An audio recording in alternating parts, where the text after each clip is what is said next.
चाहूंगा आपका इतना पहले कि पंकज सर उनको एक बुके देकर इनका सम्मान करें।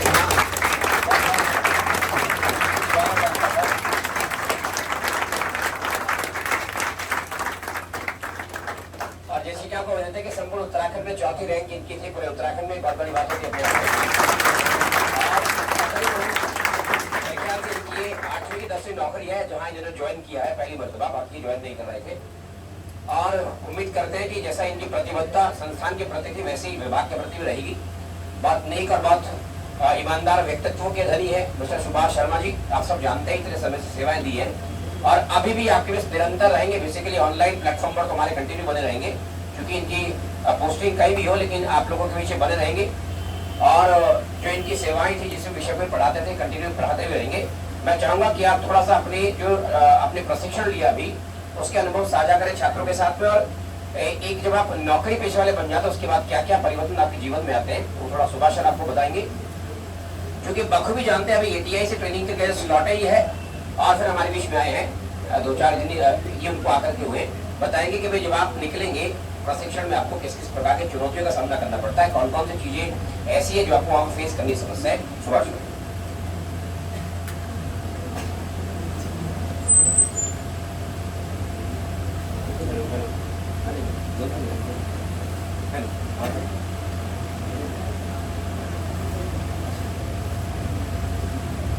हेलो हेलो हेलो, आवाज आ रही मेरी?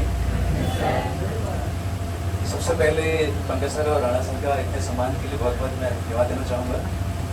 ये मुझे इस लायक समझा, मुझे सम्मानित किया। और बाकी सभी को पहले गुड मॉर्निंग, सुप्रभात, नमस्कार। जितने लोग, कई सारे लोग पुराने चेहरे हैं जो मैंने कई सारे लोगों को पढ़ाया भी है, जानने वाले भी हैं। और कई सारे लोग आज शनिवार का पेपर है तो बाहर से भी आए हैं, तो सभी को पहले नमस्कार बोलना चाहूँगा।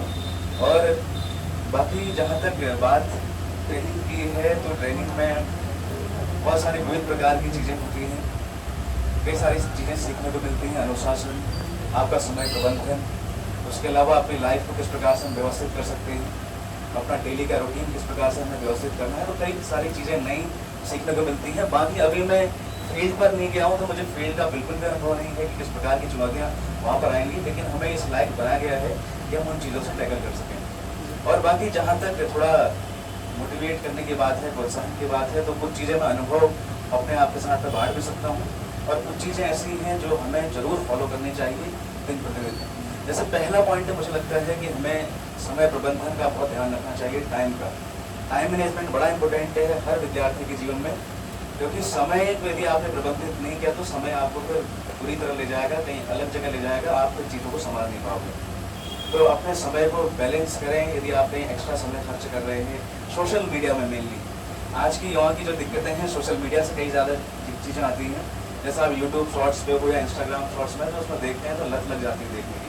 बहुत व्यवहारिक चीज़ें मैं आपको बोलूँगा, बाकी मैं ज़्यादा आप लगातार सुनते रहते हैं जो बहुत कॉमन सी छोटी छोटी चीज़ें हैं उनका आप लोग ध्यान रखें। तो सोशल मीडिया में ज़्यादा समय खर्च नहीं करना है, चीज़ों को बचना है।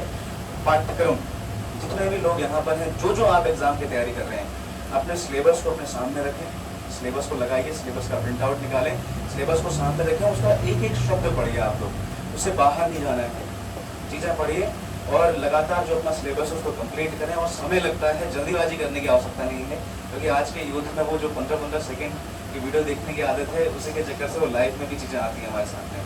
तो बहुत जल्दीबाजी में रहते हैं कि 2 महीने में रिजल्ट आ जाएगा, 3 महीने में रिजल्ट आ जाएगा। ऐसा नहीं होगा, बहुत टाइम लगेगा। लगभग 1 साल का जो लगभग टाइम पीरियड होता है ग्रुप सी का, वो लगभग रहता है। तो आप इतना टाइम दीजिए और पाठ्यक्रम पर अपना काम करें, मजबूती अपने पाठ्यक्रम पर लाएं, अपने पर्सनैलिटी को डेवलप करें। व्यक्तित्व डेवलप करना बड़ा इंपॉर्टेंट है। पॉजिटिव सोचें, निगेटिव नहीं होना है। मार्केट में कई प्रकार की न्यूज समाचार है आपको दिखती हैं कि ये हो गया वो हो गया, उस प्रकार की चीज़ों पर ध्यान नहीं रखना। वहाँ ध्यान तब नहीं जाएगा जब आप सोशल मीडिया को ज़्यादा यूज नहीं करेंगे। और निगेटिव इम्पैक्ट डालता है, वो मुझे पता है और पता नहीं आप लोग अभी फील कर पाएंगे नहीं कर पाएंगे, दबा कुछ दिनों में करें। लेकिन सोशल मीडिया बहुत नेगेटिव चीज़ें, कचरा हमारे दिमाग में डालता है। कचरा, आप कुछ और देख रहे हैं, कुछ बहुत भयंकर लाइफ स्टाइल देख रहे हैं तो ऐसा लगता है कि यार मैं यहाँ क्यों नहीं हूँ। आपको कोई इन्फ्लुएंसर देखेगा कार में बैठते हुए, 2-2 दौड़ की कार में बैठते हुए देखेगा, तो लगता है कि यार मैं क्या कर रहा हूँ, मैं तो कुछ घूम ही नहीं। तो नेगेटिव इम्पैक्ट दिमाग पर पड़ता है, कचरा दिमाग में जाता है। तो इन चीज़ों से दूर रहें, समय को मैनेज करें और पाठ्यक्रम आपको बिल्कुल क्लियर होना चाहिए। पाठ्यक्रम पर पूरा काम करें और उसके अलावा पॉजिटिव रहिए, जिज्ञासु रहिए। एक चीज़ और भी है, जिज्ञासा बड़ी जीवन में बड़ी इंपॉर्टेंट है। चीज़ों को जानने की, समझने की एक जो लालसा होती है, कोई भी चीज़ है कहीं ना कहीं जीवन के हर मोड़ में वो काम आएगी। मतलब कोई भी चीज़ ऐसी नहीं है जो फालतू है। जैसे मान लीजिए आप कोई टेक्नोलॉजी का क्षेत्र बढ़ रहे हैं या कोई इंटरनेट पर आधारित कोई चीज़ है, कोई भी चीज़ है वो कहीं ना कहीं आपके जीवन में काम आएगी। तो कोई भी चीज़ ज्ञान की व्यर्थ नहीं है, इस चीज़ को भी ध्यान रखें। और बाकी मैं आपसे ज़्यादा तो क्या बोलूँगा, तो यदि आपके प्रश्न या कोई कंफ्यूजन या कोई भी दिक्कतें हैं, कुछ आप जानना चाह रहे हो, पूछना चाह रहे हो, तो आपका स्वागत है। पूछ सकते हैं आप कोई भी चीज़। बाकी ज़्यादा तो मुझे जा नहीं रहा, अभी क्या बताऊँ, आप बताओ। कोई भी प्रश्न यदि आपका हो तो आप पूछ सकते हैं।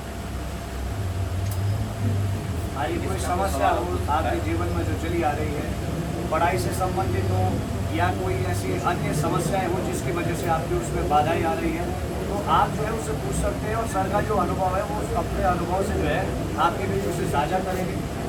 और लगभग हाँ जी बताइए राहुल जी। जीएस के नोट्स, जीएस की प्रिपरेशन कैसे करनी है? अच्छा, जीएस की प्रिपरेशन के लिए यार आप जीएस की कोचिंग आइए लगातार, रेगुलर पढ़ना पड़ेगा आपको। ये है ना, घर में और लाइब्रेरी में एक चीज़ मेरी बात सुनो ध्यान से। घर में यदि आप बहुत अनुशासित हैं तब तो ठीक है, वरना घर में और लाइब्रेरी में आजकल समय ज़्यादा खर्च होता है। कोचिंग में आइए, प्रॉपर तरीके से सब्जेक्ट को पढ़िए, नोट्स बनाइए।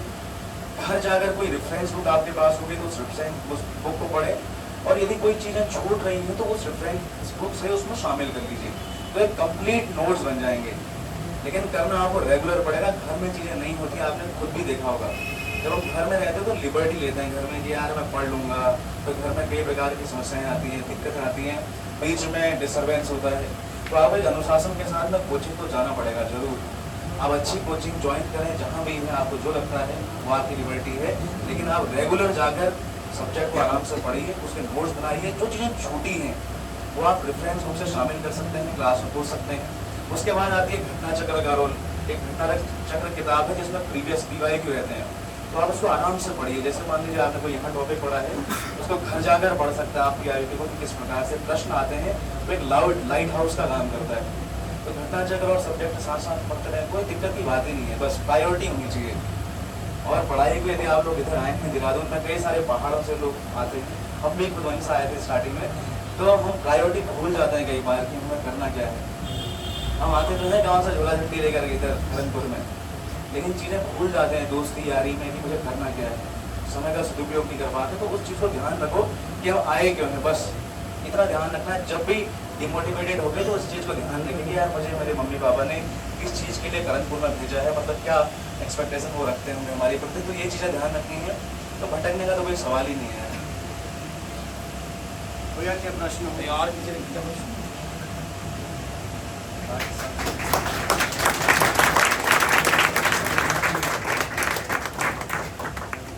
और कोई प्रश्न, कोई कुछ नहीं?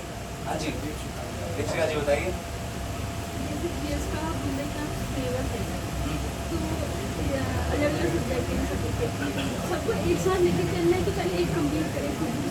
अरे वो आपकी स्ट्रेंथ पर डिपेंड करता है ना, रोल कुछ नहीं होता है, सबके अपने अपने तरीके हैं। यदि यहाँ पर ना 10 लोग आएंगे जिनका सिलेक्शन हुआ है तो उनके सबके अपने अपने तरीके हैं। तो आप तरीका अपना बनाइए कि आपको लोड न पड़े ज़्यादा। बस आप 2 सब्जेक्ट एक साथ लो, क्या पता वो लोग 3 एक साथ पढ़ते हैं, तो उसका कोई रोल नहीं है। बस पढ़ना है, इंजॉयमेंट होना चाहिए, आपको ना इंटरेस्ट आना चाहिए सब्जेक्ट के प्रति, बस इतनी सी बात है। बाकी नियम कुछ नहीं होते हैं इसमें। जो ये वाली है ना, आपको अपना सिलेबस पता है, बाकी नियम क्या है, नियम कुछ नहीं होते हैं। अब कोई 2 घंटे पढ़ के सिलेक्शन ले रहा है, कोई 4 में ले रहा है, कोई 5 में नहीं ले पा रहा है, कोई 4 सब्जेक्ट एक साथ पढ़ के सिलेक्शन नहीं ले पा रहे हैं, कोई नहीं ले पा रहे हैं। तो नियम के जैसे कोई चीज़ यहाँ है ही नहीं। तो आप अपनी सहूलियत के अकॉर्डिंग या तो 1 सब्जेक्ट पढ़ो या 2 पढ़ो, ज़्यादा लोड न हो, इस चीज़ का ध्यान रखो बस। और क्या चीज़ है, कुछ है? हिंदी का क्या है वो तो आपको याद करने पड़ेंगे। किताब लो, हृदय बाहरी करके किताब आती है शब्द भंडार की, हृदय बाहरी करके आती है, शब्द भंडार की किताब आती है, उसको पढ़िए आराम से, उसको कोई दिक्कत नहीं वाली। शब्द भंडार तो आपको रटना पड़ेगा, वो रटने वाली चीज़ है। बाकी कोई समस्या समाधान, बाकी मेरी सभी को शुभकामनाएं हैं। आप लोग बहुत अच्छा करेंगे जीवन में और कर भी रहे हैं। मुझे पता चला है कि हमारे बच्चे बहुत अच्छा कर रहे हैं। सभी को ऑल द बेस्ट। आगे में जो आपके एग्जाम होने वाले हैं और बहुत अच्छा अवसर इस बार आने वाला है आप लोगों के लिए। आपको पता होगा कि कई सारी जॉब अब लगातार पाइपलाइन में है, मतलब लगातार आप आने वाली है, तो आप लोग मेहनत करें, केवल समय दीजिए आप लोग अपना 6-7 महीने दीजिए। एक बार ऑनेस्टी से, ईमानदारी से, आप ईमानदारी से मेहनत कीजिए। मतलब ये मत सोचना कि मुझे घर वाले नहीं देख रहे तो मैं मेहनत नहीं करूंगा। ईमानदार खुद के प्रति रहिए, अपने प्रति ऑनेस्ट होना बहुत जरूरी है कि मैं क्या कर रहा हूँ। तो ईमानदार रहिए, केवल 6-7 महीने, फिर देखना उसके बाद रिजल्ट किस प्रकार से आते हैं। बाकी सभी को ऑल द बेस्ट। और जो भी दिक्कत, यदि कोई आपको समस्या या कुछ भी चीज़ें होती हैं तो नंबर मैं ग्रुप में जुड़ा ही हूँ, तो मुझे आप मैसेज भी कर सकते हैं या कॉल के माध्यम से मेरे साथ जुड़ सकते हैं। बाकी सभी को शुभकामनाएं आगामी प्रतियोगी परीक्षा। हिसाब किताब बचा हुआ था।